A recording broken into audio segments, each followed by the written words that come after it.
نن سبا دا خبره خلک د فیشن په توګه باندې کوي لګیا دی یاره والله په دین عمل ډېر ګران کار دی یاره دینداري کول ډېر ګران کار دی زه وایم افسوس صد افسوس دا خوله دې ماته شه دا خوله دې د تورو خاورو ډکه شه بدبخته انسانه ستا دپاره دا په دین عمل کول ګران کار دی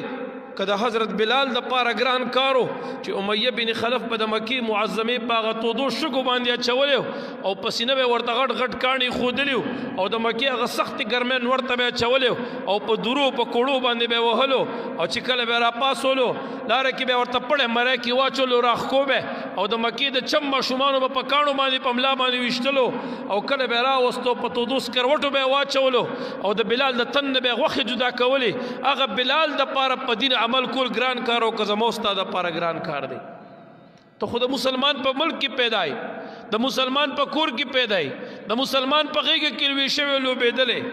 الحمدلله د مور د غېږې نه درته الله تعالی ایمان او کلمه در نصیب ګرځولې ده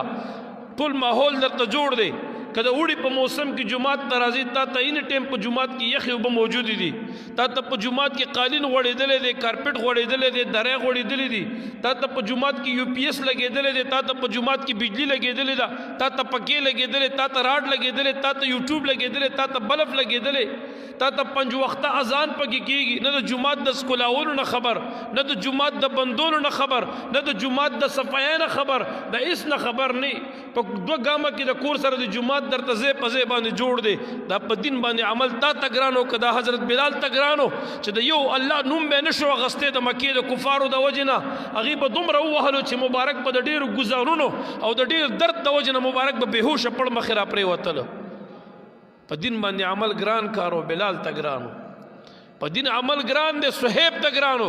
حضرت صہیب رضی الله عنه د دین په خاطر بی بی سمیہ د دین په خاطر حضرت عمار د دین په خاطر حضرت یاسر د دین په خاطر باندې څومره قربانۍ ورکړي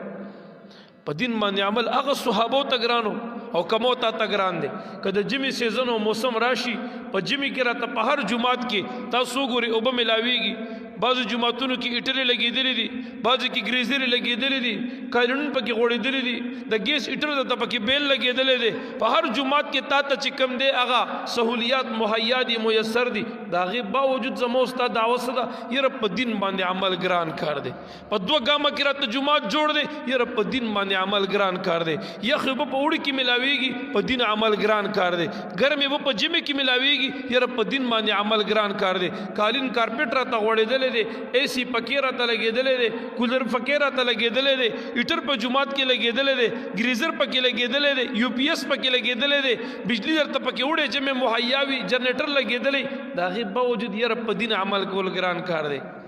افسوس صد افسوس په دین باندې عمل د هغه صحابو دپاره ګران و که زما ستا دپاره ګران دی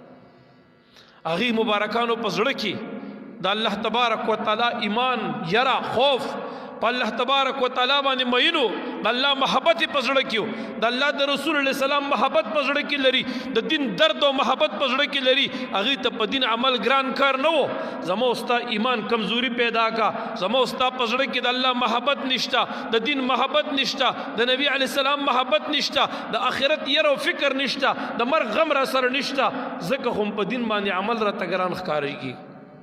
ځکه خو په دین عمل راته ګران ښکاره شو که نه والله که په دین عمل ګرانو هغه وخت را یاد کا چې د سر په قیمت د مال په قیمت د وینې په قیمت به صحابه کرامو د الله بندگی کوله د الله عبادت به کولو هغه وخت را یاد کا هغه وخت دین باندې عمل ګرانو چې تمام دنیا کفر